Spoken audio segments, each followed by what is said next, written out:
Em nome do Senhor Ismael, eu desejo a vocês uma boa chegada à nossa casa. Hoje nós entramos no encerramento do ciclo de palestras de 2011, com a presença do psicólogo Dr. Mário Mas, que ele vem falar sobre o livro Reforma Íntima Sem Limites, do qual ele é profundo estudante. E o objetivo de hoje, com essa palestra, é dar um pouquinho de subsídios para as nossas férias. Férias, talvez, de atividades mais intensas no centro, mas não férias de atividades interiores e pessoais. A gente sabe muito bem que a todo dia de manhã ganhamos uma nova oportunidade de Deus, ao acordar, para modificar a nossa vida. Era o que Chico dizia: nós podemos reencarnar dentro de uma própria encarnação.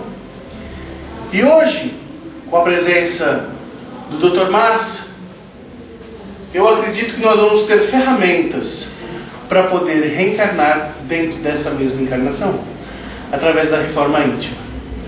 E para a gente poder ouvi-lo, eu vou pedir a todos que agora a gente se concentre, se interiorize, fechando os nossos olhos. Quem tiver alguma bolsa ou numa posição que esteja incomodando, pode se ajeitar melhor na cadeira. Porque toda atividade espiritual ou toda atividade doutrinária, embora a nossa doutrina não tenha rituais, é interessante que a gente traga uma convergência de pensamentos, que a gente monte uma sinergia, que a gente monte uma egrégora, ou seja, um conjunto de nossas energias individuais, criando num coletivo uma harmonia comum. Isso facilita a nossa compreensão, isso facilitará com certeza o Dr. Mas para nos trazer as informações que ele tem hoje. Isso facilitará os nossos amigos espirituais naquele abraço que a gente pede que eles nos dê todo sábado, que a gente já está acostumado a receber, que a gente começa agora a receber, nos acalmando os ânimos, nos relaxando daqueles problemas do cotidiano, que neste exato momento a gente pode deixá-los no bolso ou na gaveta. Agora precisamos estar tranquilos, precisamos estar focados no que nós vamos ouvir. Então eu rogo à espiritualidade amiga que nos envolva com muito carinho. Rogo aos nossos mentores e rogo aos espíritos presentes nessa reunião de hoje que formemos uma família para agradecermos ao Criador, Deus, inteligência suprema,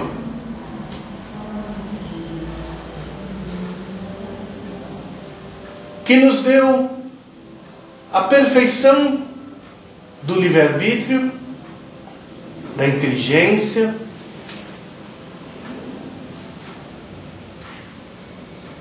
para que a gente seja, sendo capazes de raciocinar e escolher, possamos tomar as melhores decisões do nosso dia a dia. E para nos trazer diretrizes, Jesus, há cerca de 2000 anos, veio nos trazer o ensinamento de amar o próximo como a si mesmo.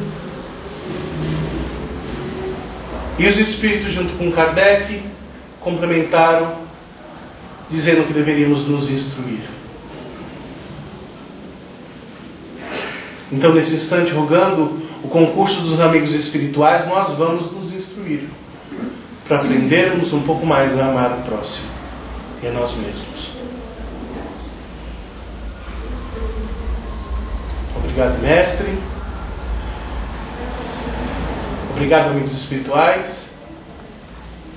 E vamos retornando lentamente para a sala novamente, abrindo os nossos olhos, para recebermos o Dr. Mas, que é psicólogo clínico, que tem um programa da Boa Nova, Desafios e Soluções, da qual eu convido vocês para escutarem.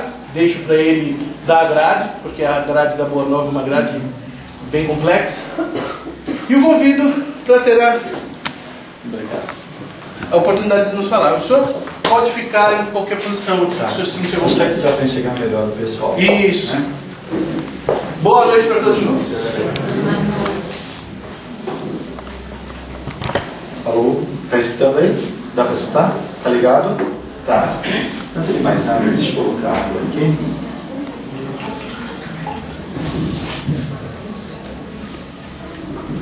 Bom, boa noite a todos. Eu agradeço o convite que recebi de estar com vocês. Espero que os benfeitores possam nos ajudar a sair daqui mais enriquecidos. Uma vez que nós vamos falar de reforma íntima, tudo que nós precisamos para melhorar a personalidade que somos. Mas antes disso, o programa que eu faço está falando de comportamento constantemente, de espiritualidade. Então, quem não conhece a Rádio Boa Nova, que faz parte da Fundação Espírita André Luiz, é 1450 AM. O programa de quarta-feira eu falo de comportamento e obsessão espiritual. Eu tento entender como o comportamento pode afetar a pessoa de modo a gerar uma obsessão e como a obsessão também pode alterar o comportamento, gerando um transtorno. E o programa de sexta-feira, às 11 horas da manhã, eu falo de comportamento e espiritualidade, tentando entender a personalidade à luz do espiritismo e da psicologia, usando bastante os livros de Joana de Ângeles, que a proposta dela é fazer uma ponte entre a psicologia espírita e a psicologia junguiana. Então estão convidados.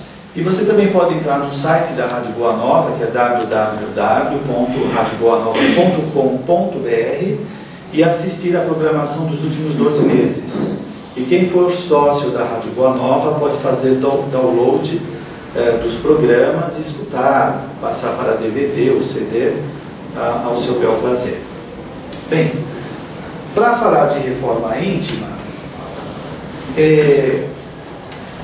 a gente precisa entender que conforme o grau de consciência que a pessoa tem da sua vida, ela vai ter uma noção de reforma íntima. Quanto mais instruído uma pessoa tiver, mais conhecimento, ela tem uma visão mais ampla do que é esta reforma íntima. Imagina uma pessoa que tenha a sua vida encerrada basicamente nos aspectos fisiológicos da vida. O que vai ser reforma íntima para ela? Fazer plástica, mexer no nariz, tirar celulite, pintar os cabelos. Reforma para ela é aquilo que é mais imediato, né? Aquilo que mexe com a sua autoestima no primeiro momento. Só que esta reforma é muito periférica, é dermatológica, né? Não atinge o cerne do ser, aquilo que vai mudar mesmo, aquilo que vai trazer satisfação, bem-estar, que vai mexer de uma forma dinâmica na personalidade. Portanto, quando no Evangelho segundo o Espiritismo se propõe aqueles dois ensinamentos, instruí-vos e amai-vos, nós precisamos nos instruir bastante para ampliar o grau de consciência que nós temos, para que nós tenhamos uma visão mais ampla de nossa vida, de nós mesmos e dos outros também, da sociedade. Porque senão a gente não sabe o que mudar. Aliás, é muito comum algumas pessoas ficarem indagando: mas espera, mudar o quê? Como mudar? O que eu faço? Então agora eu começo a ser boazinha para todo mundo? Eu começo a fazer oração todos os dias? É a mudança superficial. A pessoa ainda não percebeu que ela é uma mudança interna, no seu eu, né? E algumas pessoas ainda nem têm ideia desse eu. Aí a gente entra na área da psicologia. Algumas vezes nós estamos tão identificados com o nosso corpo, com o nosso ego, que nós achamos que a vida se encerra, se resume no ego, na ideia que temos de nós mesmos. E quando nós ficamos então mirados, olhando somente para o ego, nós esquecemos do self, que é o espírito, que somos nós como eternidade. Bem, mas falando dessa questão reforma íntima, como você se encontra na sua vida? Como que você está até hoje a partir desse momento que você começou a ganhar consciência, talvez depois que conheceu o Espiritismo, ou outros chamamentos da vida apareceram na sua existência, te chamando para acordar. Como que está a sua vida? Você está com as rédeas da sua vida nas suas mãos? Ou a sua vida está terceirizada? Não é? É o seu pai que toma conta, a sua esposa, seu marido, o centro espírita, os espíritos, o obsessor. Para quem você entregou a sua vida? É você que está com ele na mão, com as rédeas, ou alguém está cuidando? Aí a gente já começa a perceber que a pessoa que dá muito ouvido ao que todo mundo fala, ao que todo mundo sugere, ela tem algum conflito, porque ela não confia em si mesma para gerir a sua própria existência. Então alguém tem que fazer isso para ela, não é? E se a pessoa está nessa condição, o que vai ser reforma íntima para ela? Ela vai ter que ouvir de alguém ou vai copiar de um parente. Ela ouve alguma coisa numa aula, numa preleção, ela acha que aquilo é o resumo ou é a sugestão de mudança de comportamento, sem aferir se aquilo lá tem que ver com a sua existência, não é? Portanto, quanto mais nós vamos nos instruindo, mais nós vamos conhecendo a nós mesmos. Quais são os pontos nevrálgicos de nossa personalidade que precisam ser mudados? Quais são os pontos fortes que precisam ser fortalecidos, incentivados cada vez mais, para que a pessoa possa se valer, se utilizar disso que já foi desenvolvido, até para servir de motivação. Nós vemos aí também a necessidade do autoconhecimento, não é? Para a pessoa saber aonde ela quer chegar. Invariavelmente, nós, ainda aqui no planeta Terra, nós não fomos treinados para nos conhecer. Nós somos treinados para ser submissos, subservientes, para obedecer. Quantos de nós ainda não nos libertamos com a proposta do Espiritismo, porque temos mais medo dos obsessores ou do umbral do que a vida presente, que pode ser o antídoto para que aconteça qualquer coisa ruim em nossas vidas? Então isso mostra que a pessoa não tem contato ainda consigo mesma e não sabe para onde está caminhando, né? Porque se ela não cuida do seu destino, se ela tem medos que aterrorizam a sua personalidade, como que ela vai conseguir fazer uma reforma íntima? O que é reforma íntima para essa pessoa? Então esse autoconhecimento é indispensável. E os mecanismos da vida sempre estão nos convidando a este autoconhecimento. Porque acontecem coisas em nossa existência que sempre está conclamando, chamando, instigando, mobilizando a pessoa a tomar contato consigo mesma. De repente a pessoa começa a perceber um padrão de acontecimentos na sua vida que estão gerando uma série de acidentes, perdas, dificuldades, doenças, mini doenças. Então ela começa a perceber que ela está fazendo alguma coisa, tendo algum comportamento que está gerando alguma perturbação na sua vida. E isso então é um chamamento para o autoconhecimento. O indivíduo queira ou não queira, quando ele é tocado pela dor, pela restrição, pelo limite, ele começa a se observar, a se olhar. Então ele vai se autoconhecendo. Agora, isso é um mecanismo da vida. A vida está proporcionando, ofertando isso para nós. Mas o que a gente percebe nisto é que é uma motivação que vem de fora, e não uma automotivação. Porque o indivíduo, internamente, ele se determina a atingir os seus objetivos, a se autoconhecer, a se melhorar como personalidade. Então, invariavelmente vem de fora estas motivações, sem vir de dentro. Chega uma hora que nós temos que acordar e gerar automotivação, interesse pessoal. A maioria ainda está tão presa às suas provas, as suas dificuldades, as restrições que ela não consegue se olhar. Além disso, tem uma outra variável que Joana de Ângeles diz. O nosso ego recebe tantos apelos sociais que nós ficamos distraídos em atender esses apelos e deixamos de cuidar do principal, que é o self, o espírito, de atender às nossas necessidades reais.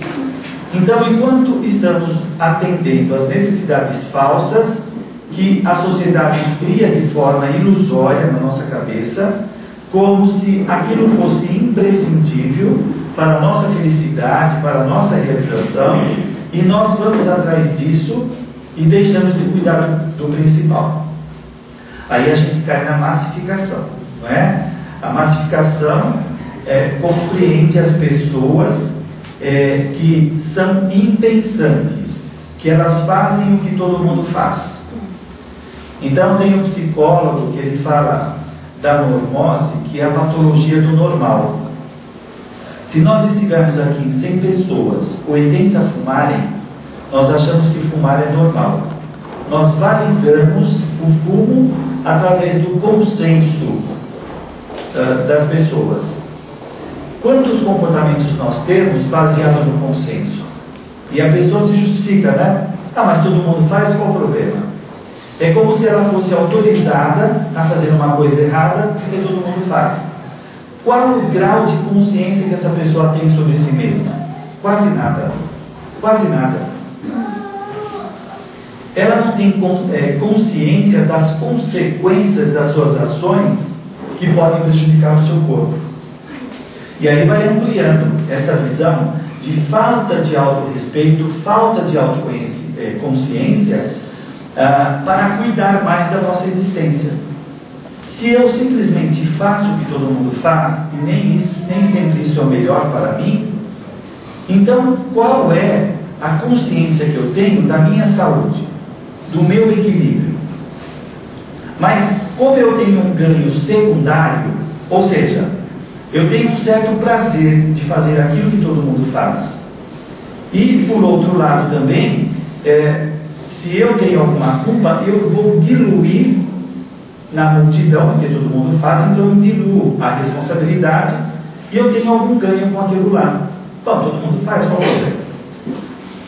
Quando o indivíduo vai ganhando consciência, aplicando aqueles instruídos do Evangelho segundo o Espiritismo, ele vai começando a perceber que ele é o gestor do seu equilíbrio, da sua saúde, da sua sanidade, enfim, da sua melhora pessoal. Que tudo aquilo que ele faz, que destoa dos seus valores, começa a gerar atritos, conflito na personalidade. E aí começam a aparecer as doenças, os limites, as obsessões, tanto a auto-obsessão como a heteroobsessão. Veja, de qualquer jeito, em última instância, tudo está concorrendo para acordar a personalidade, para ela despertar a dor, o limite, a restrição, as dificuldades, as pessoas complicadas ao nosso redor, as pessoas legais, tudo está contribuindo para a pessoa se conscientizar, se melhorar. Eu queria chegar na otimização dessa melhoria pessoal. Eu não preciso ficar dependendo desses mecanismos sociais ou mecanismos evolutivos e posso começar a otimizar esse processo. Veja, não é que eu estou dispensando os mecanismos evolutivos, as leis da divindade, não é isso. Mas chega uma hora que nós temos que sair dos impulsos, dos instintos e começar a agir, a fazer escolhas pela inteligência e não pela impulsão e nem pelas emoções, mas pela inteligência, aquilo que é mais adequado ao meu processo evolutivo. Eu tenho que ter consciência disso e aí sim começar a otimizar, a melhorar o meu processo evolutivo. Olha só, essa reforma íntima, que seria uma melhora da personalidade, a gente poderia fazer a grosso modo, falar de dois modos dessa reforma íntima. Uma seria reformar, mexer, modificar, alterar alguma coisa para melhor o nosso comportamento. O outro lado, que eu vejo talvez como mais importante, é desenvolver os nossos potenciais. Desenvolver os nossos potenciais significa ampliar a percepção. Se eu amplio a percepção, eu enxergo a minha vida de modo diferente. Eu começo a perceber as coisas reais que eu preciso mudar. Porque nem sempre fazer essa mudança, ela vai trazer ampliação de consciência. O que a mudança pode fazer é alterar alguns comportamentos que são inadequados. Ou seja, se eu estou em contato comigo nesta reforma íntima e percebo que tenho comportamentos inadequados, eu posso trabalhá-los de modo a modificar. Por exemplo, se eu sou egoísta, o que eu preciso fazer para deixar de ser egoísta? Bem, além da conscientização de que isso é um estado primário de consciência, né, que está ali próximo do instinto animal, é eu começar a desenvolver uma qualidade oposta, que é o altruísmo. Se eu percebo que eu sou arrogante, que eu me acho melhor do que os outros, eu começo a raciocinar que eu sou uma pessoa igual a todas as pessoas. Eu começo a ponderar que as outras pessoas são essências divinas como eu sou. Não é? Eu vou desmantelando aquele conceito que eu criei, tanto na vida presente como na vida passada, e vou adquirindo os comportamentos que eu quero. Então veja bem, quando a gente fala dessa reforma, nós temos traços de personalidades que são milenares. O que isso quer dizer? Que determinada característica nossa, nós estamos cultivando alguns séculos, alguns milênios. Isso está tão enraizado na personalidade que parece ser a própria personalidade. Por isso algumas pessoas dizem, eu sou assim, não vou mudar. Elas já se autorrotulam como sendo aquele traço de personalidade. Ela não percebe que é apenas um traço, uma característica, não é? E por que ela tem aquele traço? Porque ela vivenciou várias vezes, ficou incorporado e faz parte do processo evolutivo, da dinâmica evolutiva. Ao mesmo tempo que em determinado momento, no seu processo evolutivo, aquilo foi importante, chega uma hora que ele se transforma, ele fica obsoleto, inadequado, ele não serve mais. Então, por exemplo, o animal, para defender a sua prole ou para conseguir a sua caça, ele precisa usar da sua força, da sua brutalidade, do seu instinto. Quando ele chega no reino hominal, ele não precisa mais tanto dessa agressividade, ele começa a usar a inteligência. Bem, mas nos primórdios da evolução, nós vamos incorporando esta brutalidade e tantas outras experiências. O indivíduo que teve várias vidas onde exerceu o poder, o prestígio social, o status, a beleza física, a feiura, tudo isso fica incorporado na personalidade. Depois, para tirar, é complicado, porque acontece um fenômeno chamado identificação. O que é identificação pela psicologia? Se você se identificar com um traço de comportamento do seu pai, por exemplo, seu pai é agressivo, e você se identifica com essa agressividade do seu pai, isso quer dizer que você começa a ter traços de agressividade. Essa identificação é um apego, é uma incorporação daquela característica. Muito bem, nestas várias experiências milenares que nós tivemos, várias experiências de todas as situações, condições sociais, raças, etc., nós nos identificamos com aquilo que tem a ver com as nossas tendências. E isso então passa a ser partes da personalidade, passa a ser parte temporária, não é a sua essência, ele se identifica. Muito bem, e isso nós vamos levando de uma para outra existência.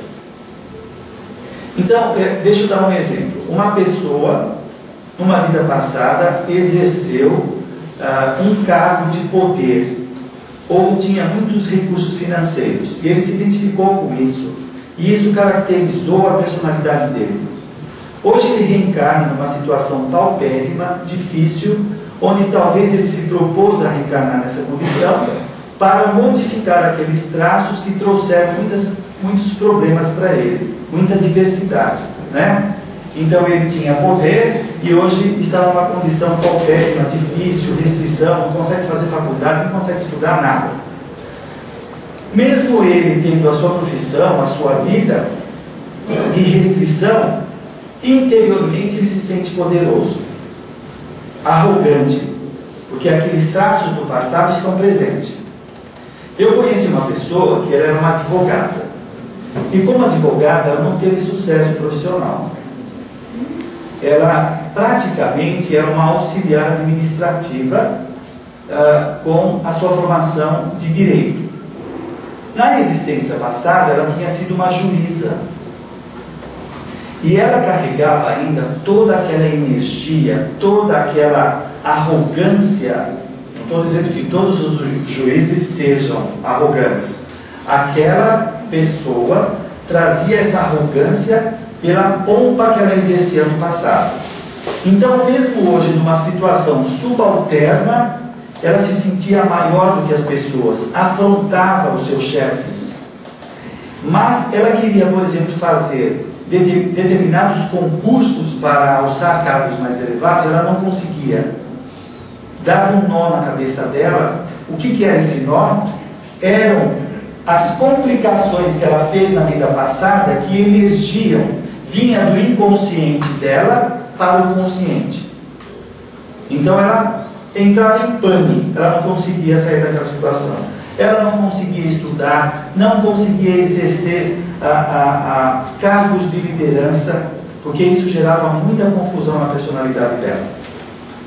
Então, é o passado se imiscuindo na vida presente. Ele começa a permear determinadas características nossas no presente. Isso acontece mais do que a gente imagina. Imagina uma pessoa que no passado ele teve uma situação de dificuldade paupérrima, de limitações, trabalhava praticamente a vida toda, não tinha tempo para estudar, para lazer, para nada. Hoje essa pessoa reencarnou, exerce uma função de gerência numa empresa. Apesar dele ter o reconhecimento dos seus subalternos, que ele é qualificado para a função dele, ele se sente uma fraude. Porque ele traz do passado, onde ele viveu muito tempo como subalterno, sem condições nenhuma, ele traz ainda aquela imagem de subalterno. Então, ele exerce o cargo de poder, mas se sente inferior. Então, isso é muito comum nós sentirmos, né? Essa divergência entre pensamento e sentimento. Ou seja, você pode se sentir muito competente, mas se sente incompetente. São coisas diferentes. E o que começa a dar as cartas são os sentimentos. Por mais que o raciocínio queira dar conta daquela situação, se o indivíduo deixar, ele fica possuído pelas emoções e ele se perde. E aí ele acaba desistindo de tudo. Então precisa fazer um trabalho, uma mudança. O passado, ele serviu de suporte, de experiência, de requisito, de degrau para a personalidade presente. Então, quando a gente fala de reforma íntima, é muito pessoal. Qual é a sua reforma íntima? Qual é o traço dominante da sua personalidade que tem trazido problema para a sua existência? A sua falta de comunicação? Falta de afetividade? Falta de determinação profissional? Falta de autoconfiança? Qual é o seu caso específico? Qual é a relação do seu comportamento atual com o que você traz do passado? Está fortemente refletido na personalidade atual toda essa trajetória anterior. Nós não somos frutos da educação familiar dos nossos pais. é só um percentual, uma porção dessa educação que reflete na personalidade. No livro Mecanismo da Mediunidade, André Luiz diz o seguinte: ele está tecendo um comentário sobre hipnose, e ele fala que o lar é o mais importante centro indutor da Terra. Por quê? Os pais, eles exercem uma indução, uma sugestão nos seus filhos muito grande. E ele fala o seguinte, que as crianças, quando as crianças recebem dos seus pais os moldes mentais, é como se fosse, eu vou fazer uma citação aqui assim, ilustrativa, só para dar a ideia da representação. É como se fosse um kit comportamento. Então os pais vão passar para os seus filhos esse kit comportamento, é um modelo de se comportar, né? E André Luiz vai dizer o seguinte, que os filhos vão incorporar dos seus pais os valores morais, as crenças, os conceitos, segundo o seu grau de desenvolvimento. Se a criança tiver um nível moral acima dos pais, a criança não incorpora os valores dos pais nem as crenças. Se ela tiver um nível moral inferior, ela incorpora. Deu para entender? Isso acaba com a vitimização. Por quê? Muitas pessoas ficam se vitimizando, achando que sofreram porque o seu pai era frio, insensato, calculista, a mãe era uma déspota, brigava, tinha crises, e a pessoa fala, então eu sou uma pessoa problemática por causa deles. Não, você é uma pessoa problemática por falta de evolução, não é por causa deles. Eles te deram o que tinha para dar. Nós assimilamos de acordo com o nosso grau de consciência. Então, se eu fico machucado enquanto personalidade, porque o meu pai não me dava afeto, ou porque ele me humilhou na frente de todos os amigos, a marca que eu trago na minha personalidade é por causa dos meus conflitos, de não saber elaborar aquilo que eu estou recebendo. Porque se eu estou amadurecido, eu vou recepcionar aquilo que vem de fora através de vários filtros evolutivos. Eu vou filtrar tudo aquilo. E aquilo não vai me machucar. Que chato, né? Não dá mais para culpá-los. E agora? Então o negócio é o seguinte, então vamos libertá-los. Perdoe os seus pais. Eles fizeram o que podia ser feito. Agora, Jesus fala que é preciso que haja escândalo, mas ai de quem nos cometa, não é? Ou de que provoque. Se os nossos pais se excederam aqui ou ali, eles vão marcar com a responsabilidade segundo o grau de consciência deles, não é? Agora, olha só. Então, isso daí, de alguma forma, acaba com o lance da vitimização. Mas o principal é o seguinte, gente. O principal é que quando nós estamos nos vitimizando, nós estamos nos comportando como crianças. Ah, foi ele, eu sou assim por causa... É criança. E daí que foi ele? E o que eu estou fazendo com a minha vida? Eu estava conversando com uma pessoa que ela disse que os 20 anos que passou com seus pais, ela sofreu falta de afeto, ela nunca foi pegada no colo, abraçada e etc. Né? Os 20 anos que morou com o pai, com os pais. Depois dos 21 anos, aos 40 anos, se casou, foi embora de casa. E ainda reclamava que sofria porque os pais não o trataram como ele queria na infância. Eu perguntei para ele, dos 21 aos 40 anos, o que você fez para você tornar a sua vida feliz? Porque se até então ele estava sob o jugo dos pais, ou sob a responsabilidade dos pais, quando ele começou a andar com as pernas dele, ele poderia se tornar feliz, ele poderia se dar afeto, ele poderia se abraçar, ele poderia se instruir. Ele passou todo esse tempo reclamando. É uma criança. O que ele quer? Que a mãe troque a fralda dele ainda? Dê mamar na sua boca? Algumas vezes nós nos comportamos assim. Então nós despendemos, gastamos energia, projetando, você me faz infeliz. Em vez de pegar essa energia e me tornar feliz. Espera aí, como que eu faço para me tornar feliz?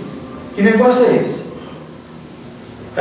Mas não é só, né? Quando você pega um neurótico, o que acontece? Mesmo que o seu parceiro, a sua parceira, a sua mãe, o seu pai lhe dê todo o afeto do mundo, não basta.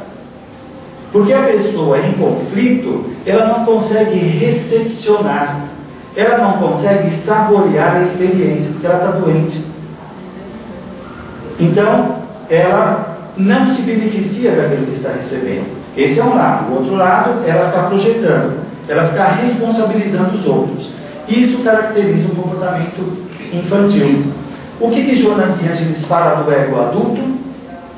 É aquele que consegue administrar a sua vida, enfrentar os desafios que a vida está lhe oferecendo. Quais são os desafios? Você tem sentimento de inferioridade? Você se acha incapaz? Você se acha desamado?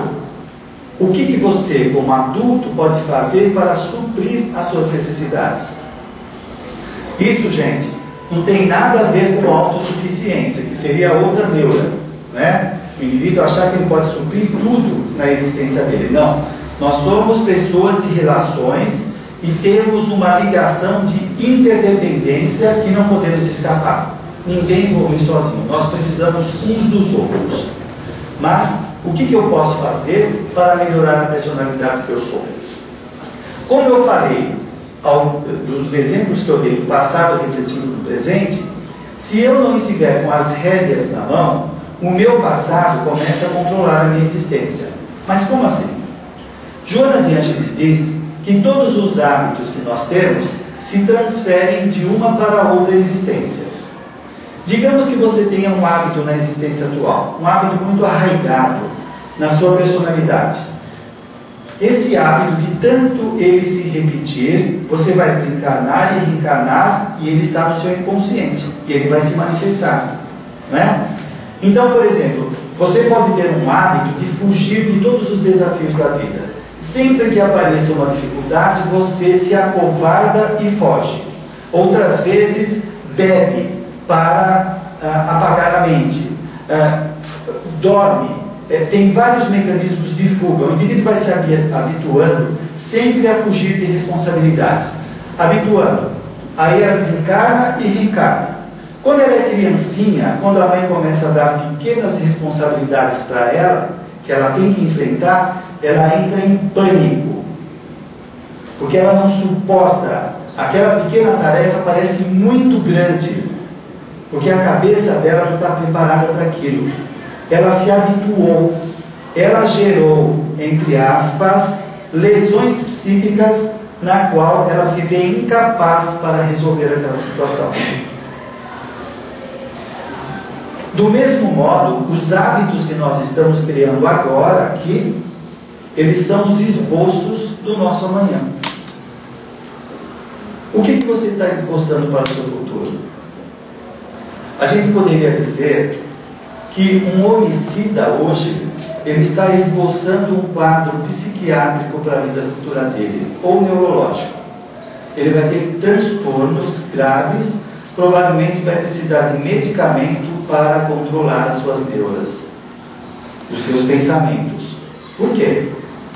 O homicídio que ele cometeu, se ele não foi justiçado, se ele não sofreu com isso, porque o sofrimento ajuda a tirar essa carga para fora, né? Se ele não tirou isso, o pensamento obsessivo da cena do crime fica se repetindo tanto na cabeça que isso ganha autonomia dentro da cabeça. Ele não precisa ficar lembrando para esse pensamento obsessivo estar girando na cabeça dele. O filme fica passando incessantemente. E aí a gente vê onde nasce a paranoia, a sensação, a percepção ou delírio de que as pessoas estão atrás dele, a polícia está chegando, o barulho que aparece aqui do lado é alguém que está perseguindo ele, porque aquelas imagens perturbadoras desequilibrou a personalidade. Então, o que nós estamos esboçando para o nosso futuro? aí essa necessidade do autoconhecimento para que a gente trabalhe de forma correta naquilo que é essencial na personalidade e não naquilo que é secundário, dispensável, supérfluo, não traz nenhum, não agrega nada na personalidade. Por isso nós precisamos saber. Eu vou fazer reforma íntima baseado em quê? O que eu quero mudar? Eu quero mudar o que todo mundo muda? Eu quero ser bom. O que é ser bom? Qual é a ideia de bondade? Nós temos uma ideia. Eu não quero cair aqui em filosofia, ficar nessa loucura, mas é assim, para você, para a sua vida, para a sua história evolutiva, o que é importante? O que você quer mudar? O que precisa ser melhorado? A grande terapia transformadora que a gente deixa passar desapercebido, porque o ego, ele não atenta sobre isso, porque o ego está ligado, focado nessa enxurrada de informação que a sociedade traz para nós, junto com as tendências que nós trazemos interiormente. Então há um casamento entre as tendências interiores, os apelos interiores, junto com essa enxurrada de informação, que pode divergir bastante da necessidade real, aquela que muda a personalidade. Então, a grande terapia já começa na formação do grupo familiar. Se foi programada a nossa reencarnação num grupo que tem vínculos em comum, que precisam ser acertados, se eu fujo desse grupo, eu vou mexer no quê? Pois é nele que estão as pessoas difíceis, que eu preciso exercitar as minhas qualidades. E algumas pessoas dizem, o óbvio, é truísmo, mas lá fora eu consigo me relacionar com as pessoas, eu sou afetivo, consigo cumprimentar. Eu chego em casa, ninguém me cumprimenta, ninguém abraça, só tem briga, reclamação, mas é lá que é a prova, não lá fora. Por isso que é difícil. É lá que tem que ser enfrentado. Lá no bar com os amigos, no boteco, tomando cerveja, ou seja lá o que for, lá é fácil. Porque está todo mundo narcotizado, todo mundo voando, cheio de fantasias, ilusões, só que não está tomando contato com outras realidades, com as necessidades reais, que precisam ser trabalhadas. E é nesse laboratório que nós vamos treinar tudo que nós precisamos. Talvez nós tenhamos que treinar aí a paciência de tolerar um marido difícil, uma esposa complicada, um filho perturbado, um parente difícil, E como que eu vou exercer essa capacidade? Eu vou treinar essa qualidade junto com essa pessoa, porque eu também sou um problema para ele, ou para ela. Então é aí que nós vamos treinar melhor aquilo que precisa ser desenvolvido. Porque olha só, gente, para algumas pessoas essa reforma íntima ainda está muito pintado, está muito cheirando a egoísmo, a egocentrismo, a ficar voltado só em torno de si mesmo. Então o indivíduo se reforma, tá bom, eu quero melhorar minha autoestima, quero ser uma pessoa sociável, ela começa a se trabalhar. E fica por aí. Dentro da perspectiva evolutiva, não basta. Allan Kardec diz o seguinte: não basta não fazer o mal, é preciso fazer o bem. Se eu quero melhorar a minha personalidade, eu não posso mexer somente no meu aspecto pessoal, eu tenho que fazer o bem também. Então, por exemplo, eu vejo um diferencial da proposta do Espiritismo, da psicoterapia, que é o seguinte: a pessoa vai fazer psicoterapia, vai trabalhar o seu comportamento, as emoções, as suas ideias, ela vai se observar mais, e desse modo ela pode mudar vários ângulos da sua personalidade, mas isso não basta. E muitas vezes ela promove essas mudanças, mas ainda existe uma inquietação, existe um vazio, existe a sede de alguma coisa que ela não consegue explicar. E o que é isso? É falta de fazer o bem. Porque, só para encerrar, falta de fazer o bem por quê? Quando eu começo a fazer o bem, eu começo a gerar karma positivo. Karma positivo significa que eu posso começar a gerar merecimento em minha vida. Quantos de nós entramos no centro espírita, tomamos passe alguns meses e não acontecem as coisas do jeito que nós queremos, e nós falamos que o centro não funciona, que o passe é fraco, que vai procurar outros lugares, mas ela tem merecimento? O passe pode ajudar na composição das energias, etc. Mas se for observar a ficha kármica da pessoa, na qual a coluna do débito é maior do que a coluna do crédito, como é possível estar bem se dentro do indivíduo as imagens são perturbadoras? É mágica. Por quê? Essa coluna do débito são os atos loucos que o indivíduo praticou ao longo da vida, que estão registrados dentro dele, gerando imagens, emoções, ideias, constante. O crédito é todo o bem que ele fez. A Laura, no livro Nosso Lar, ela e o marido tiveram acesso a 300 anos de memória integral. Para quê? Para resolver esses 300 anos de débitos com o planeta e com as pessoas, para se tornar mais senhor do seu destino, mais lúcido. Olha só, deixa eu dar um exemplo.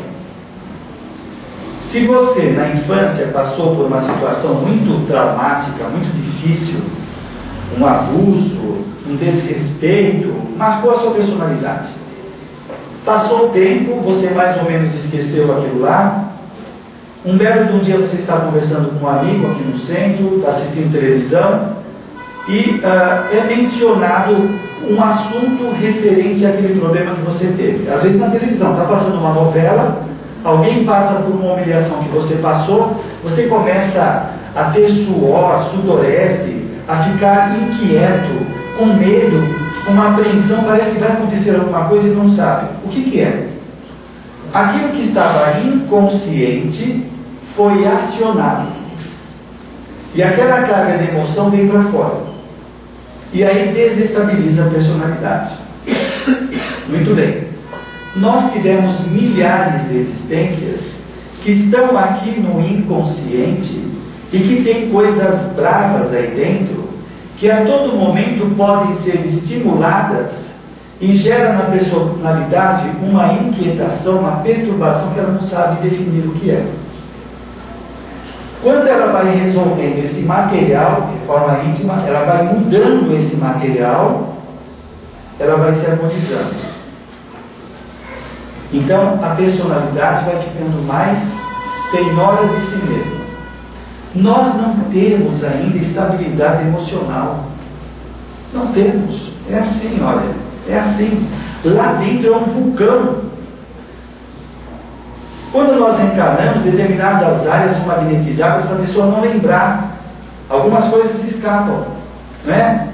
Para não lembrar por quê? Porque a avalanche de emoções que vem para o nosso consciente perturba a personalidade. A gente poderia dizer o seguinte: uma pessoa esquizofrênica ou que tem um transtorno grave de personalidade, ela está com a personalidade do passado, está invadindo a personalidade do presente. Então, o registro das experiências da personalidade anterior, que está no inconsciente, está permeando o nosso consciente atual. Deu para entender isso? Você ia perguntar, pois não? Não, é que as pessoas assim, normalmente fazem um modo íntimo e só voltada para si mesmo, né? E Sim. esquecendo até, inclusive, das pessoas que convivem com você dentro da casa. Então essa reforma foi muito individualizada, não é? Sim. Não foi assim, de uma forma benéfica para a comunidade familiar e se estendendo assim à sociedade. Sim. É aí que fica naquele patamar que eu falei do egoísmo e egocentrismo. A pessoa só está pensando nela. Então, como que é possível essa pessoa desfrutar, usufruir de uma paz, de uma harmonia interna, se tem pessoas ao seu redor que estão com problemas? A mesma coisa nós podemos indagar do seguinte modo: como é possível nós nos beneficiarmos do passe, se quando nós entramos dentro da sala de passe, nós estamos com ódio de alguém? Nós conseguimos essas incoerências. Nós pedimos para ser auxiliados, né? Ai, meu Deus, benfeitores, me ajuda. Ai, reza, faz mil coisas. E nós estamos esmagando uma pessoa na nossa vida cotidiana, estamos humilhando ela, colocando ela para baixo, perseguindo. Como que é isso? Que loucura é essa? Como que a gente consegue conciliar isso? Então, olha a falta de coerência. Jesus fala para nós nos reconciliarmos com os nossos inimigos, antes que Ele nos entregue ao juiz, etc., né?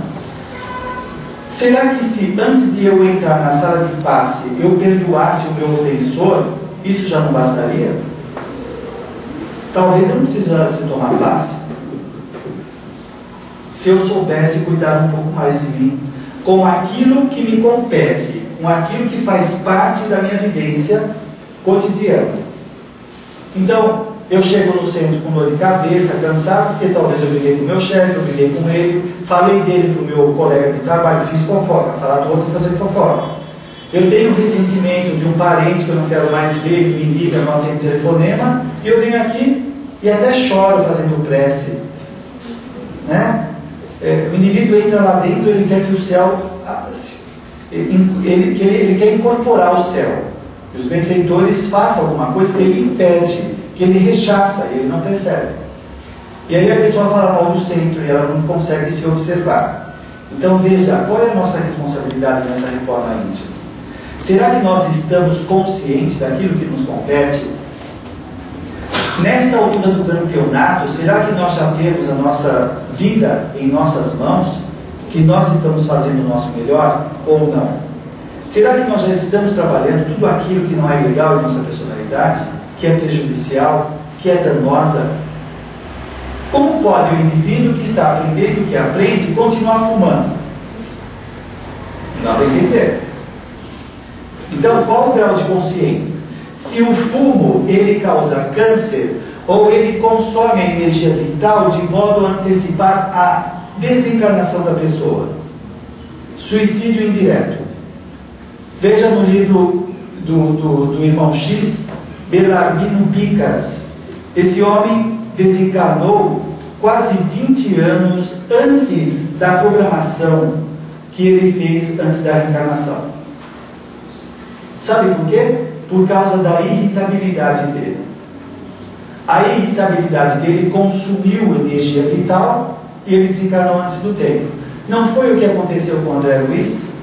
Quando o André Luiz está conversando com um médico espiritual, o médico fala para ele: quando você atendia os seus pacientes com irritação, você captava as vibrações deles e te deu o câncer no intestino. Então, qual é a consciência que nós temos? O que predomina em nós? Os valores ou os desejos? Aí a gente tem que avaliar, né?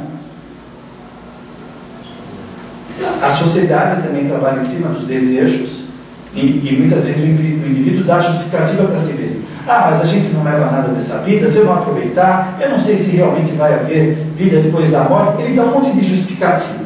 Ele tenta ludibriar a sua mente, mas ele sabe que não consegue, mas ele tenta. Aí ele come à vontade, enche a cara, fuma, faz um monte de coisas. Aí depois a consciência fica buzinando. E conforme o caso desequilibra. Qual é o grau de consciência desse equipamento sofisticado que é o corpo que ele tem? Aí quando desencarna, amplia a consciência, ele vai se dar conta de tudo que fez e talvez daquilo que não deveria fazer, gera um quadro de culpa muito forte, já reencarna como uma criança problemática, cheia de culpas, medo de tudo, por causa da indiferença com a sua própria existência no passado. Mas calma lá.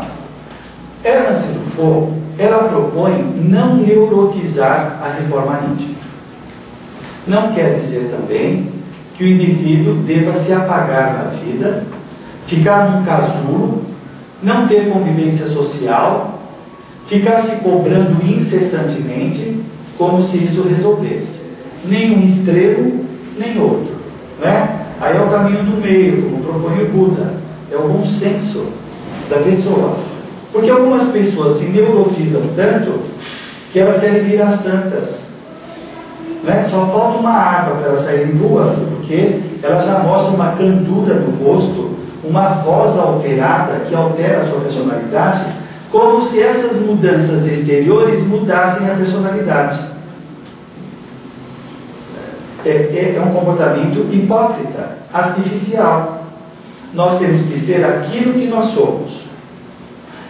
Isso não quer dizer que eu deva ser grosso com os outros se eu sou irritadiço. Eu devo controlar as minhas emoções. Mas eu não posso me alterar. Eu não posso me fingir de humilde quando eu não sou, nem de bom quando eu não sou. Não é eu incorporar ou treinar ou ter um comportamento de bondade que me torna bom. Não tem nada a ver uma coisa com outra. Algumas pessoas confundem. Então elas confundem humildade com autoanulação. A pessoa se apaga, se faz de coitadinho, nossa, eu não sou nada, como se isso fosse humildade.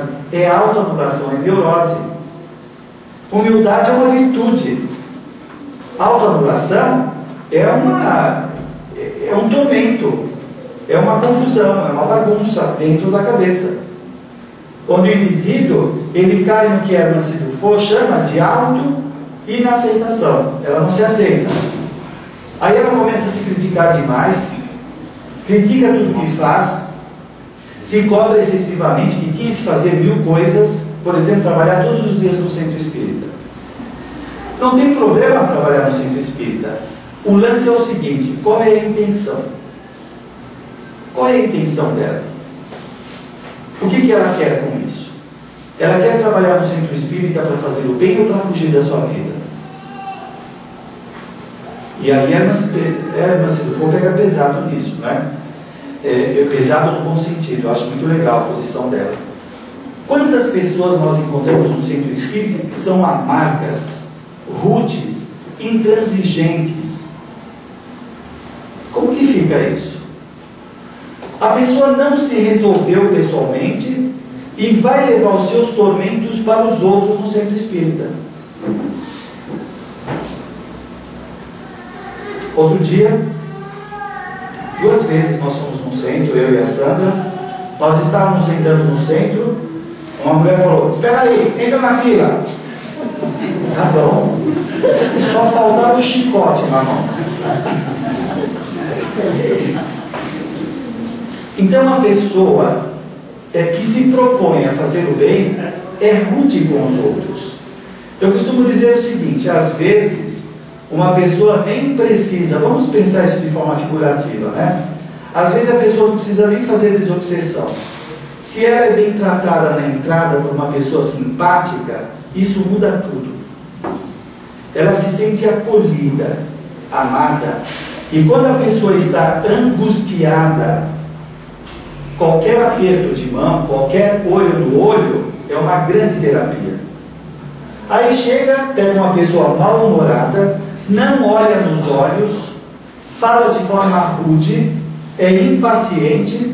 Uma pessoa me procurou, ela tinha feito o trabalho de desobsessão no centro espírita, fez tudo, aí continuou, obsediada, voltou no centro espírita, levou uma bronca da dirigente, e aí a dirigente se encheu de psicologia. Isso daí é falta de vontade sua. Você tem que ter decisão para você afastar esse obsessor.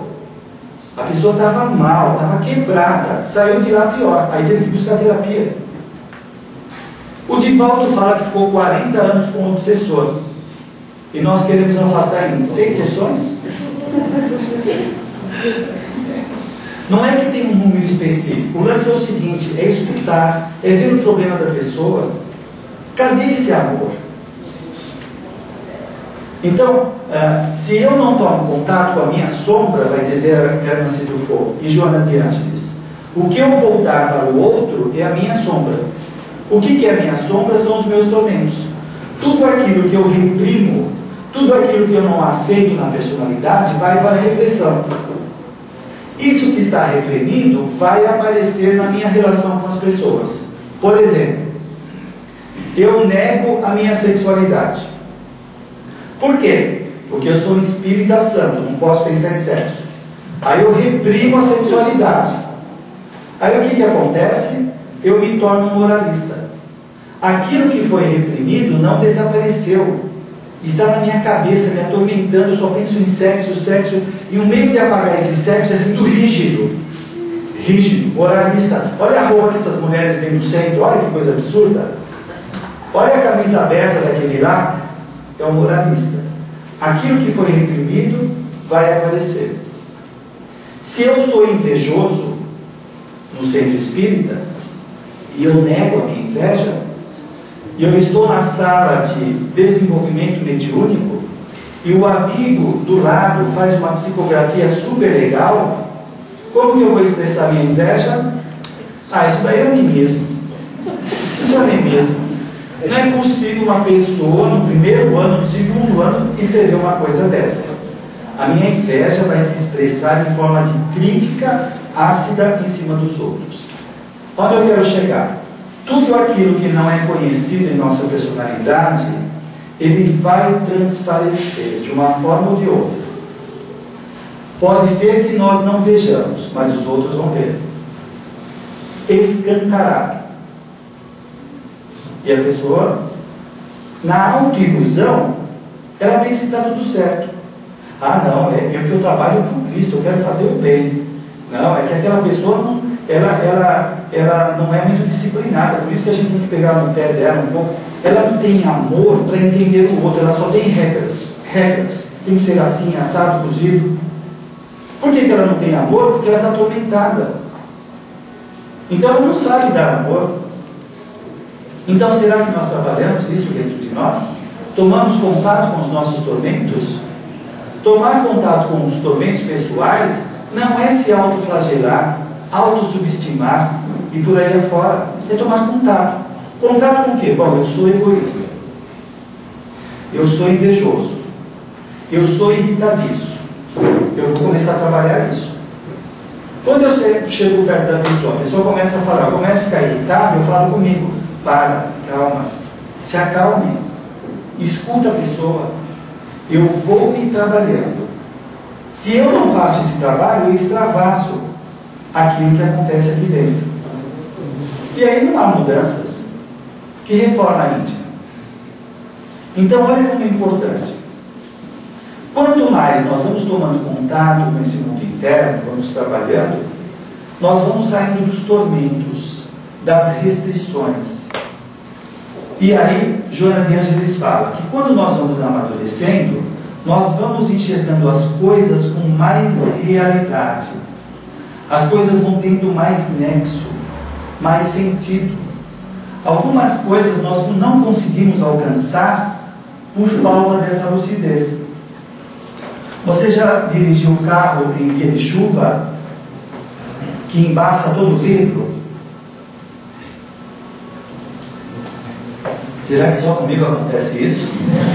Com vocês também? Quando liga o ar-condicionado, não limpa tudo? Muito bem, aquele embaçado, imagina que são as nossas confusões. Não dá para ver direito. Por mais que esteja escancarado à nossa frente, há uma distorção cognitiva que não consegue apreender aquilo lá. Quando vai abrindo lucidez aqui, eu começo a enxergar com mais clareza, as coisas têm sentido. Aí a gente começa a cair naquilo que Hamed diz constantemente, Joana de Ângeles. Joana de Ângeles diz num livro dela, quando a pessoa começa a amadurecer, ela começa a perceber que tudo está certo. Tudo está certo. O ego, ele não consegue perceber que tudo está certo, por causa da angústia, da cobrança, do perfeccionismo, etc., do condicionamento social. Quando ela diz que tudo está certo, não quer dizer que nós devemos permanecer nessa situação ad eterno.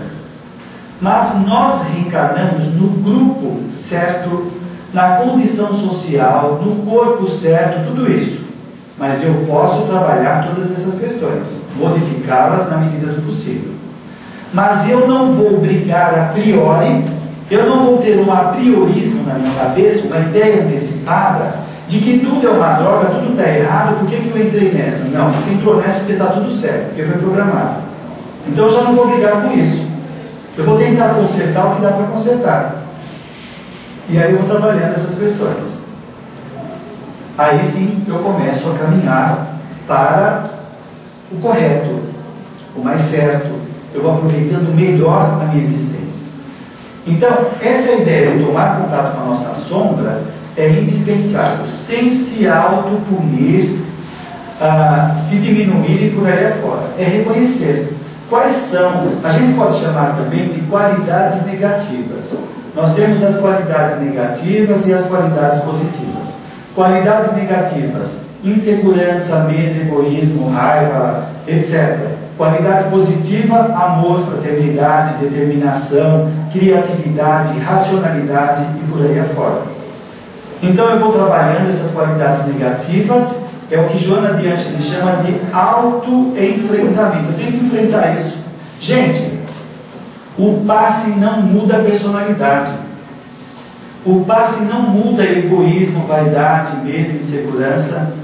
Ele só mexe no nosso corpo, no perispírito, e pode mexer um pouco no psiquismo, o indivíduo se sentir mais entusiasmado.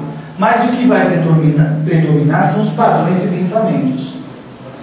Este é algo que eu tenho que fazer, este enfrentamento. Mudar esses aspectos da minha personalidade, né?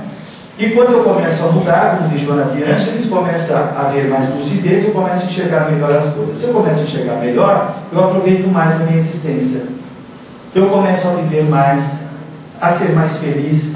Imagina o seguinte: nós estávamos falando há pouco da ficha kármica, né? No livro Ação e Reação, o benfeitor fala bastante dessa ficha kármica, como ela funciona. Quando nós geramos karma positivo, nós estamos gerando merecimento. Tem uma frase muito comum entre nós espíritas que diz assim: nós estamos onde merecemos, não é isso? Já ouviram isso? Joana de Ângeles diz: nós não estamos onde merecemos, porque ainda não merecemos. Nós estamos onde necessitamos. Porque se nós merecêssemos, nós estaríamos em condições melhores. Quem merece teria um casamento melhor, teria filhos melhores, teria profissão melhor, teria um corpo melhor, teria várias condições melhores. Mas como não merecemos, nós estamos num quadro de provas e expiação aonde necessitamos, com aquelas pessoas difíceis que formamos no passado. Estamos resolvendo essa encrenca.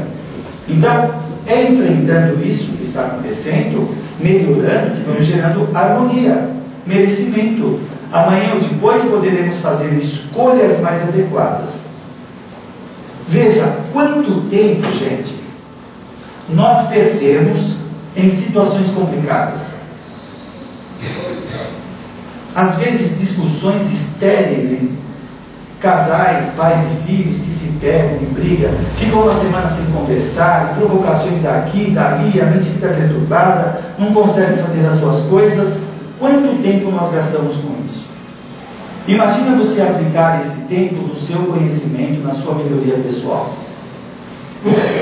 O que eu penso de planeta de prova e expiação, de planeta de regeneração, é que no planeta de regeneração as provas e as expiações já terão sido resolvidas, ou seja, esse material do inconsciente já terá sido trabalhado. As provas e as expiações estão aqui. Enquanto eles não forem resolvidos, nós vamos enfrentar situações. Por isso que eu falei da Laura. A Laura teve 300 anos de memória integral. Ela já vai resolver todos aqueles pepinos.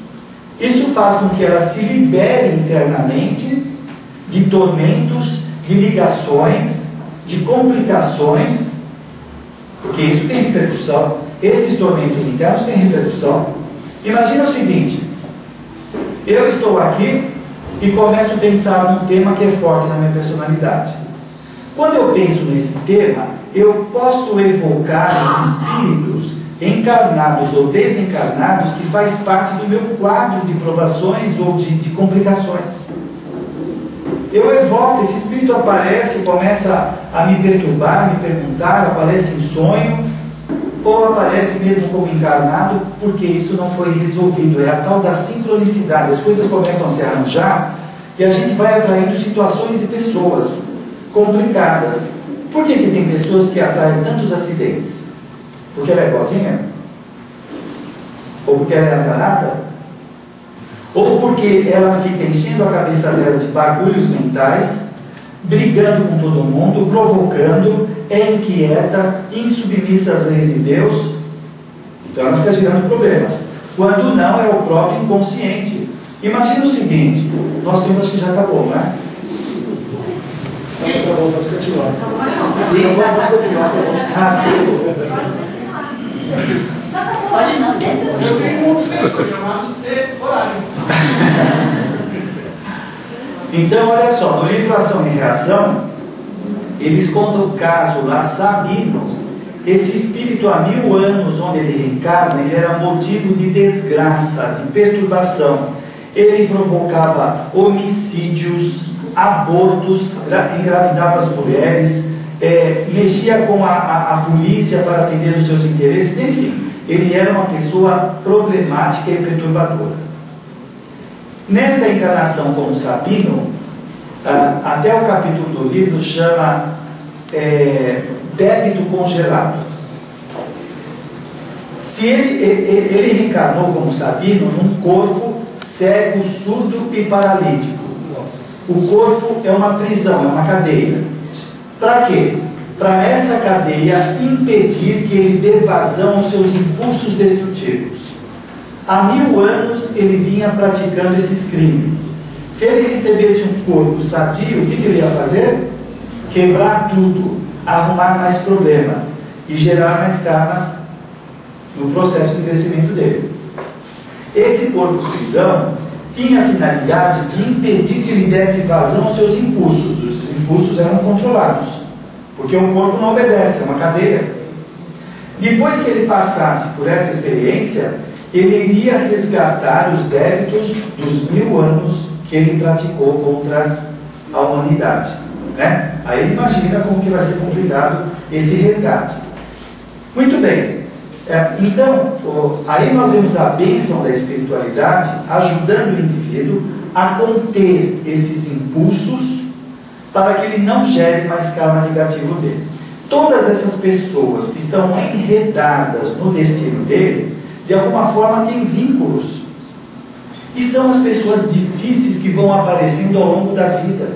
Pessoas difíceis, chefe complicado, déspota, pessoas desequilibradas que entram no convívio familiar dele. Imagina. Então, quem são as pessoas que fazem parte da nossa trama evolutiva? O que nós estamos fazendo?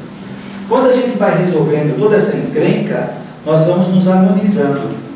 Nós vamos atraindo pessoas mais interessantes, pessoas criativas, determinadas, pessoas bondosas, pessoas que têm o ideal, que têm a sua conduta diferenciada, que anima, que traz energia. O que nós estamos atraindo ou não para junto de nós? Isso que está acontecendo conosco agora é o resultado das escolhas anteriores e do que fazemos agora. Portanto, se nós temos consciência disso, nós poderemos mudar. Agora, não amanhã. Mudar agora não é mágico, né? Eu já sou bom, não. É decisão. Eu quero mudar, chega. Eu vou ficar sofrendo até quando? Ou você quer ainda mais algumas expiações? Quer nascer como uma criança problemática? Você já pensou que coisa horrível? Sabe aquela criança que se enfia embaixo da cama, não consegue ver ninguém? Que já tem pânico antes de se desenvolver? É uma criança que foi um adulto anterior cheio de problemas. Então, se hoje eu esboço o meu futuro, eu posso começar a ser uma pessoa bacana, socialmente, eticamente, né? Respeitando as pessoas, fazendo bem, sem ser fanático, para começar a construir traços de personalidade construtivos, como nós vemos com muitas pessoas, que não tem barreira para elas. Aí já começa a inverter os valores.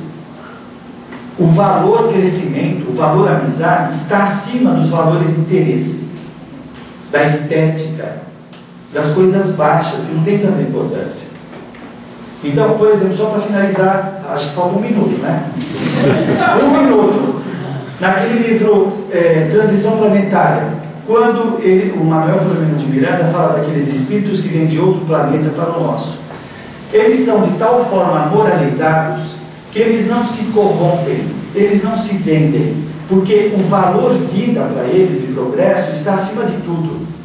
Daqui a pouco isso começa a existir nas nossas vidas, a viger em nossas vidas, né? Os valores estão acima de interesses passageiros. E aí a gente começa a mudar, a aproveitar melhor as nossas vidas. Então vamos acreditar, todos nós somos centelhas divinas, nós temos patrimônios, como diz Militão Pacheco, nós temos patrimônios enciclopédicos dentro de nós. Então vamos aproveitar para fazer o melhor. Muito obrigado.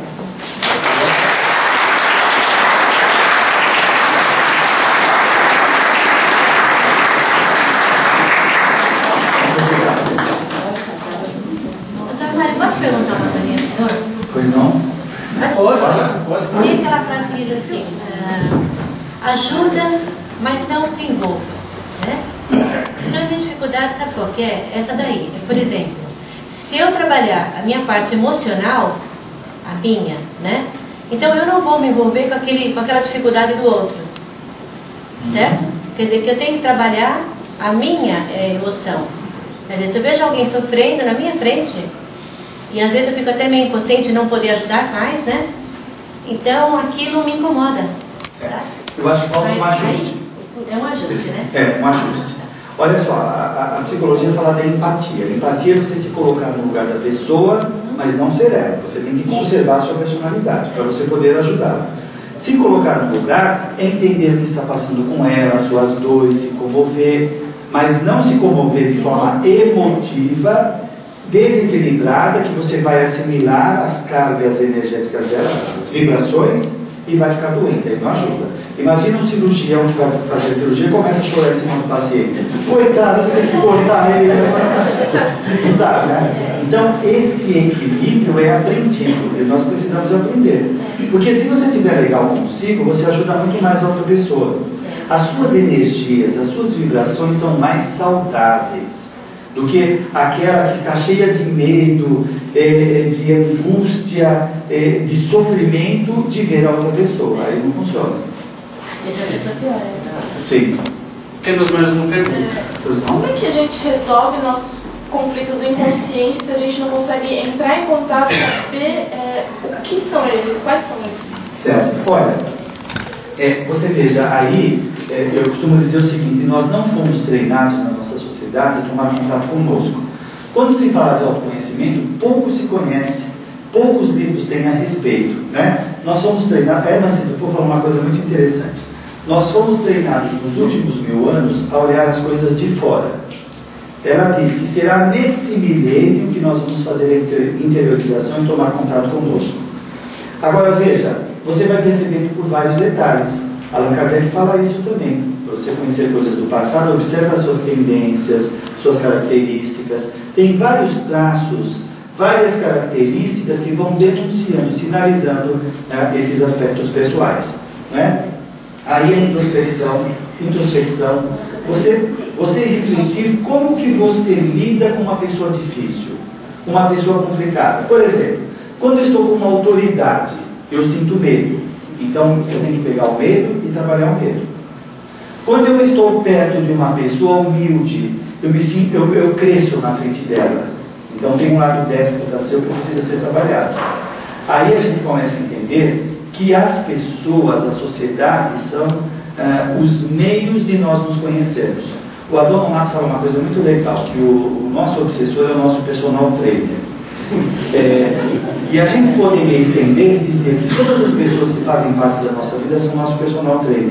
Por quê? Quando você chegar perto de alguém, você sempre vai ter uma reação emocional daquilo que você sente por ela e do que ela evoca em você. Esse material você precisa pegar e trabalhar. Você chega perto de alguém e começa a tremer, anota isso. Eu tremo perto desse tipo de personalidade. Talvez eu me sinta insegura. Perto de outra pessoa, eu fico irritado com aquele comportamento. Então, uma pessoa muito submissa, eu me irrito com esse tipo de personalidade. Então, vai anotando. Assim você vai se autoconhecendo. Vamos lá, mais uma pergunta? Diante dessa situação aí, onde você está, em contato com as pessoas, e você analisa as condições de pessoas para pessoa, às vezes dá a impressão que pode estar julgando, né? Como você diz isso daí? As pessoas acham que você está julgando. Olha, existe uma briga na ciência, que a ciência quer ser neutra quando ela investiga algum objeto. E eles dizem, não existe neutralidade. Na nossa interação com as pessoas é muito difícil existir neutralidade. A gente sempre julga em algum grau. Mas depende, não é? Se você não pode perder o seu senso crítico de perceber aquele comportamento. Que nome você dá para essa observação? Julgamento, observação, você tem que observar, senão não aprende. Entende? Agora, julgar, eu vejo que seria uma coisa mais severa. Você está errado em fazer isso, você não pode, e fica... Entendeu? Mas você observar e aprender com o comportamento alheio, isso é indispensável. Então, na minha maneira de ver, eu estava certo. Você, então, de analisar uma atitude e não a pessoa aqui em si, não é isso? Isso, o comportamento e não a pessoa. Legal. Temos mais uma pergunta?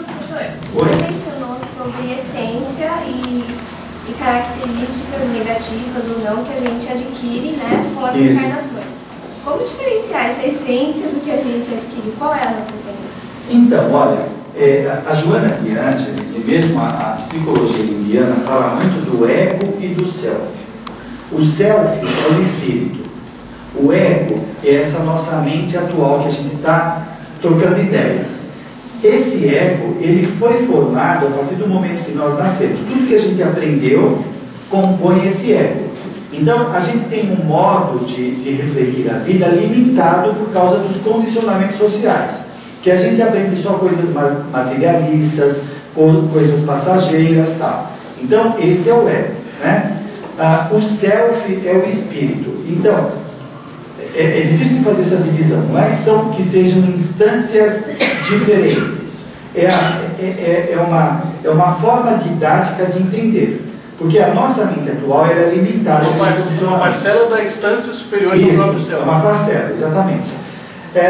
O espírito, no self, está, por exemplo, a programação reencarnatória, os nossos desafios, as propostas, o planejamento, tudo isso que de vez em quando vem na nossa consciência, que brota aquelas ideias, eu tenho que fazer isso ou aquilo, inspiração, aspiração, várias coisas vão brotando.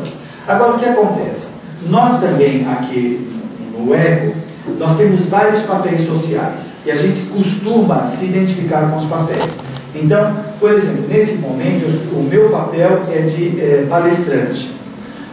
O papel dele é de filmador, de filmar. Nós tem o papel de passista, etc. Nós, muitas vezes, nos confundimos com os papéis.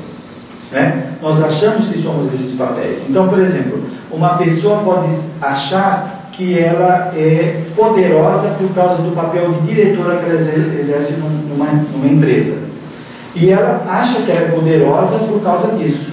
Então, ela reduz a sua essência àquele papel passageiro. Outras pessoas se confundem com o papel de pobreza, papel de feiura, papel de beleza, etc. E nós achamos que somos aquilo. Nós somos mais do que tudo isso. Esses papéis são temporários, transitórios, e eles são adaptativos. Servem para a gente interagir com a sociedade. Mas nós não somos eles. A essência é mais do que tudo isso. Não sei se deu para responder. Mais uma?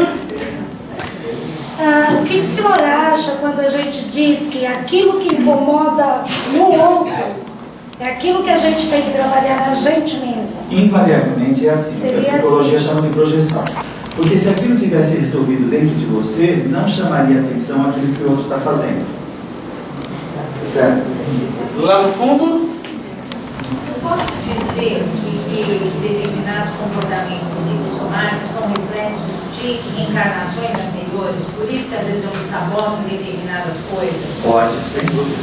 Psicossomático, na personalidade, porque, veja, a perturbação está dentro do inconsciente, que ele reflete no nosso consciente, né? E vai alterar o nosso perispírito, o corpo físico, sem dúvida. mais alguma pergunta? Vamos lá? Pois não? De que forma a gente pode controlar essa irritabilidade diante da personalidade de certas pessoas? Então, olha, essas certas pessoas, elas estão sendo seus benfeitores, entre aspas, porque ela está sinalizando uma irritabilidade incontrolável nesse momento.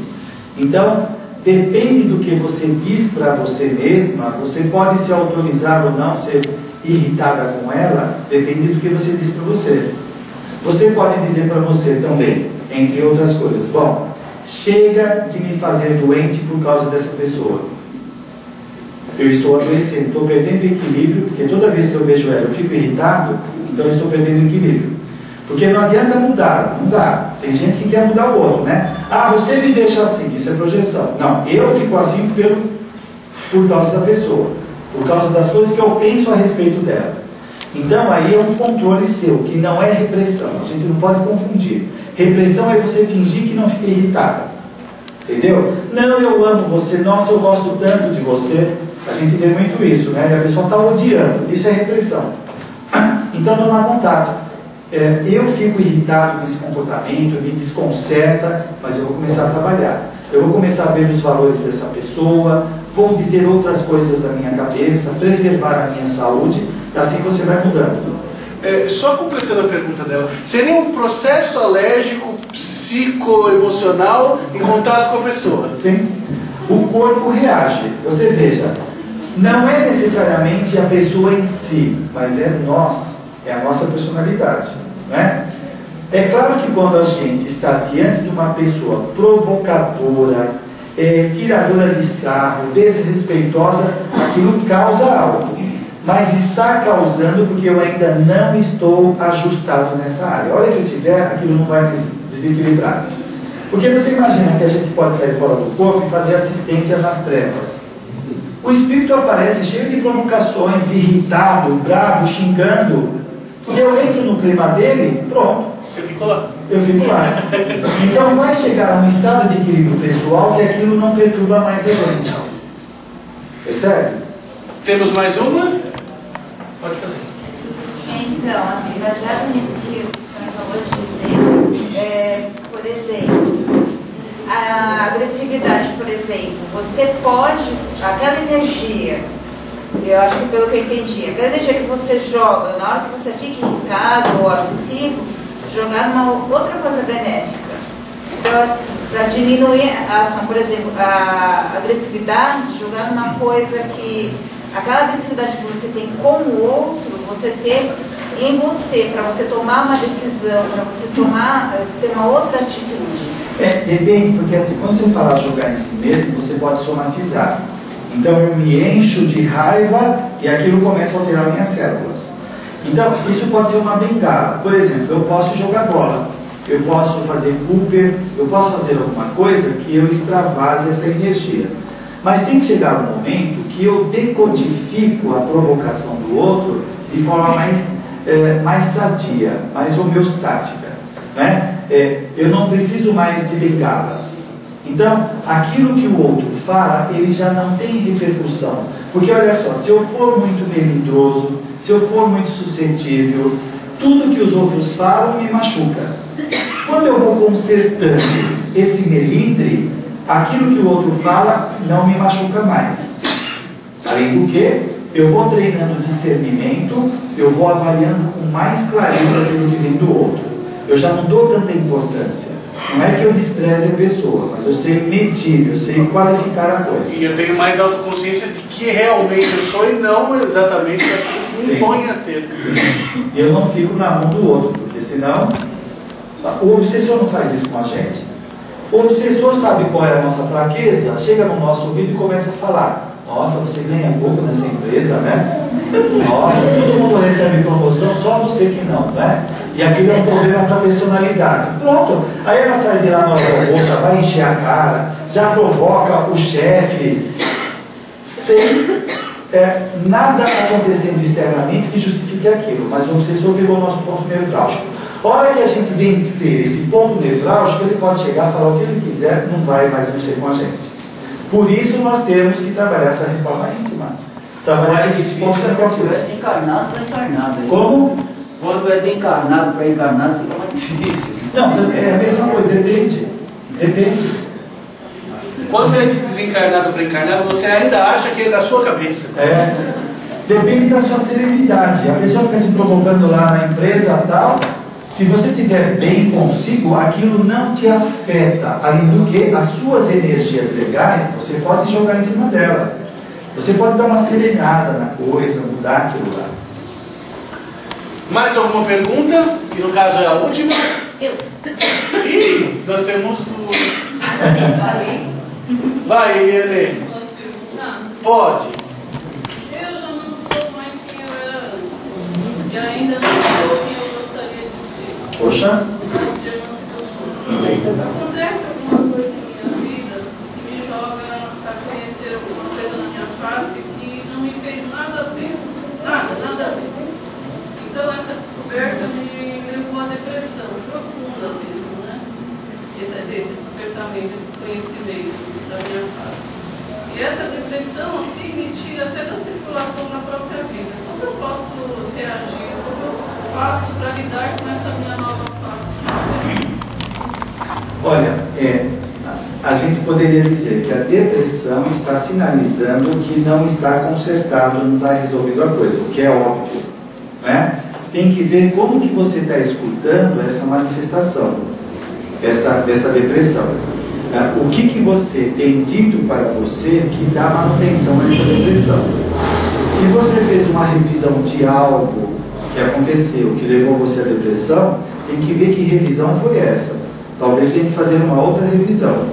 Tem que ver também o apego ao passado. Isso do ponto de vista psicológico. A gente não esquece que a própria irmã Setúbal fala da depressão induzida, que alguns espíritos ficam soprando na nossa cabeça culpas, na qual a gente entra num estado de autoanulação, autodesvalia. Porque já que a gente tem uma culpa, então fica fácil de avaliar que nós não temos valor, que nós merecemos sofrer. Tem que ver o que está enroscado aí, para você sair disso, não é? Então trabalhar o lado psicológico e espiritual também. Vai, Graciete. Você já fez uma. Ela não fez. Assim, não, a minha é bem rapidinho. Eu trabalho com uma pessoa. Essa pessoa, as outras vão trazendo coisas e falando, fulano falou disso de você, fulano falou isso de você, fulano falou isso de você. Eu cheguei a essa pessoa e de certa forma eu bati de frente com educação para não, porque são cargos hierárquicos, eu posso, né? E simplesmente eu falei assim, essa pessoa não vai mais me perturbar. Eu não vou mais dar atenção para ela. Eu simplesmente não dou atenção, não cumprimento, não falo e eu me sinto bem assim. Eu tô certa? Não sei. Você sabe. Eu me sinto bem assim. Eu não... Olha, essa avaliação eu acho que é um pouquinho complicada. É complicada, né? Porque assim, você tem casos no qual a separação é necessária. A reencarnação faz isso com a gente. Se a gente não se dá muito bem, aí na programação reencarnatória, eles podem me colocar lá no Amazonas e você lá no Rio de Janeiro, como parentes. E de vez em quando a gente se fala por telefone, você é tal pessoa, tal, para ver uma certa aproximação, porque se a gente estiver junto, a gente se pega. Então, a terapia da distância é importante.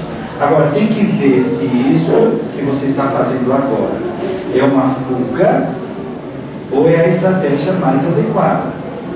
Para mim é uma estratégia, porque a pessoa, quando chegava perto de mim, causa aquilo que o senhor falou, me irritava profundamente. Ou você se irritava com ela? É, me Então, quando você fala que ela te irrita, é como se ela jogasse uma porção de irritação em cima de você. Isso. Quando você percebe que você se irrita, tem algo dentro de você que não sabe lidar com aquele tipo de personalidade. Então é algo dentro de você. Porque enquanto você não resolve isso, vão aparecer outras pessoas que vão despertar isso em você. Entendeu? É, por exemplo, a questão do preconceito. Não adianta eu afastar a pessoa que é o motivo do meu preconceito. Vai aparecer outra. Eu tenho que trabalhar o meu preconceito. A hora que isso for resolvido, estas pessoas não causam mais esse tormento que eu sentia. É bem o processo obsessivo onde você afasta o obsessor, mas você não afasta o problema. Não, continua, permanece. Bom, até gostaria de deixar mais perguntas, mas eu não posso. Infelizmente nós estamos com um horário estourado. Eu agradeço ao Dr. Mas e já adianto que vai ter contato para próximas oportunidades. Obrigado. Tá, para o ano que vem. E eu gostaria que vocês entendessem o seguinte: o Centro Espírita Ismael, ele está numa busca constante para a gente desenvolver dentro aqui da casa novas possibilidades. Então esse ano a gente começou com o projeto das palestras e a gente deu um novo formato a elas. Tanto nesse novo formato, em outubro a gente contou a questão da realidade da criança e a gente falou que a criança é um espírito milenar, que é tudo aquilo que o Dr. Mas estava querendo mostrar para a gente. Que essa nossa personalidade atual, ela está dentro do que nós somos, e nós somos mais que isso. E por sermos mais, nós podemos vencer toda aquela dificuldade que a gente encontra na personalidade atual que nos incomoda. Em novembro agora, nós estudamos o princípio inteligente, que nada mais é do que o produto que gera tudo isso. Eu sou um espírito, sou eu que ajo e reajo. Não é a matéria. Se eu não tomar consciência disso, eu vou achar que o problema está fora de mim, quando na verdade, muitas vezes ele está dentro. Para o ano que vem nós vamos continuar com esse projeto, mas nós fizemos um projeto um pouquinho anterior para janeiro. Janeiro nós não vamos parar com as palestras, ter o período de férias natural que geralmente tinha. Nós vamos ter um outro formato. Nós vamos começar a discutir temas com a ajuda de audiovisual, com a ajuda de leitura, com a ajuda de livros, e discutir. Então, no período de janeiro até antes do carnaval, quem puder, quiser e estiver interessado, compareça no horário da palestra. Vamos estar aqui num grande grupo discutindo coisas que foram trabalhadas hoje. Como é que eu identifico isso? Como é que eu identifico aquilo? Como é que pode ser meu comportamento? Será que a minha atitude é a mais adequada? Eu tenho que fazer uma avaliação dessa minha atitude ao longo do tempo para ver se ela é a mais adequada. Será que eu não estou agindo ou reagindo e não estou percebendo? Então, o Centro Espírita Ismael estará em janeiro e até o começo de fevereiro, antes do carnaval, com esse projeto Convivência. Gostaríamos muito da presença de vocês, porque essa interação, eu falo, eu pergunto e eu respondo, não significa que sejamos todos em papéis diferentes, porque o palestrante poderia ter feito pergunta. Não fez porque ele achou que não era adequado. Então esses papéis, eles se confundem. E nós podemos aprender um pouco mais com isso. Então eu conto com todos vocês aqui. Bom, nós temos o livro que foi o tema e inclusive o material que ele veio trabalhar. Reforma íntima sem martírio, que nós vamos sortear uma pessoa. Naquele famoso esquema. Depois ele vai psicografar animicamente uma mensagem para a pessoa. Então, por quê? Alguma coisa errada no que eu falei? Doutrinariamente está correto, ele vai trazer uma mensagem dele mesmo. E se vier do self, melhor ainda, né? Deixa eu até aqui com ele. Eu gostaria só que ele colocasse a mão e sacasse um número. Adianto que o meu nome não está aqui, tá? Pode ficar tranquilo. 80.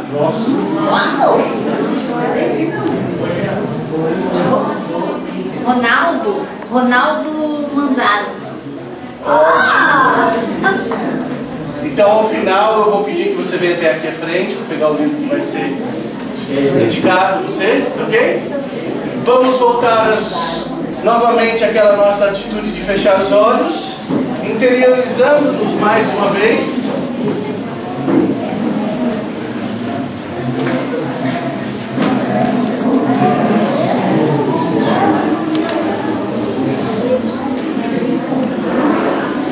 vamos nos interiorizando, entrando em contato com o mais profundo do que nós mesmos somos, da nossa porção espiritual mais profunda,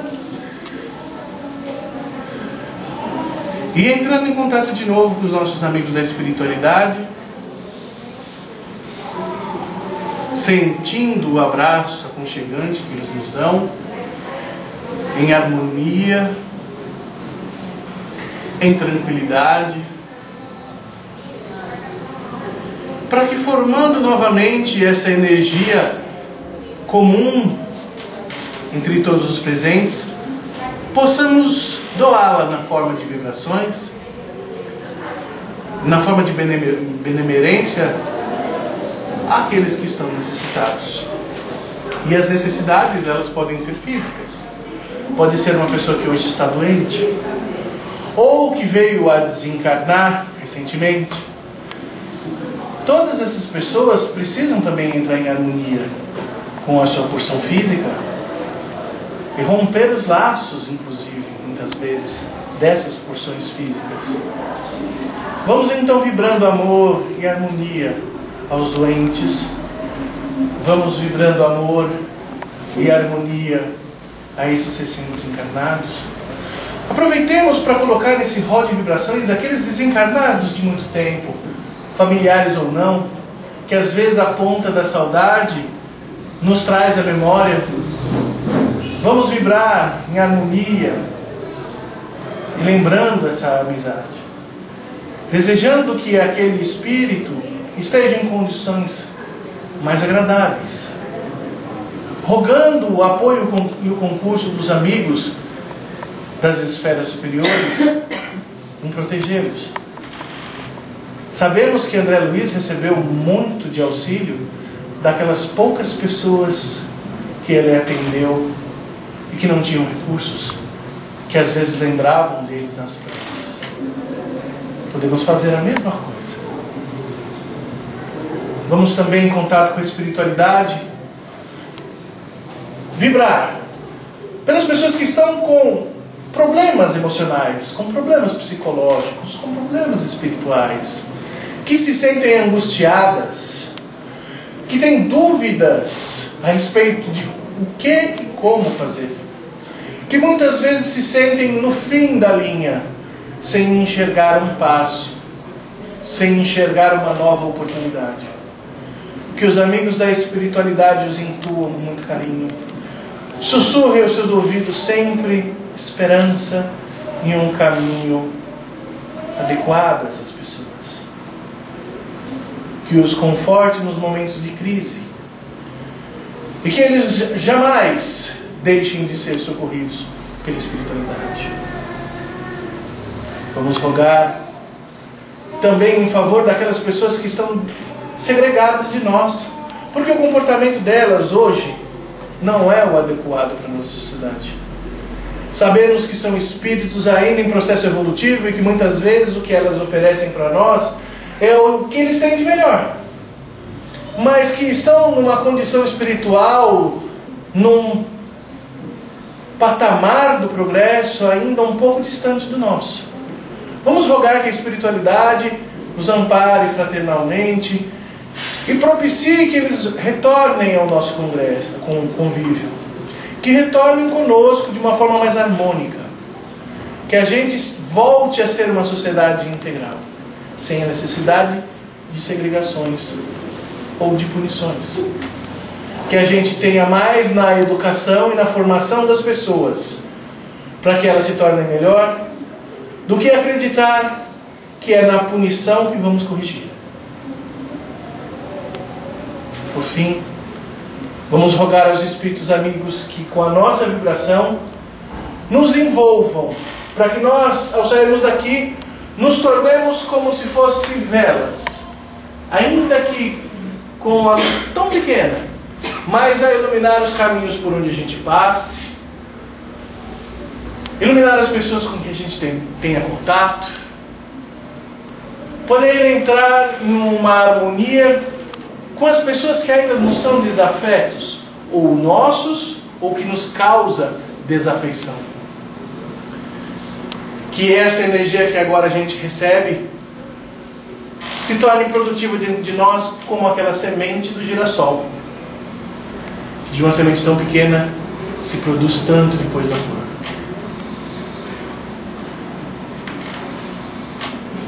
E em prece a Deus, o Criador, nosso Pai, a Jesus agradecemos a noite de hoje, e aos Espíritos amigos agradecemos sempre o convívio conosco e terem trazido aqui de uma forma sã o nosso palestrante, a qual rogamos também que nos leve de volta, ele e a companheira, na mais profunda harmonia, e que as palavras que hoje vieram da boca dele reverberem dentro do nosso ser e produzam. Que assim seja, graças a Deus.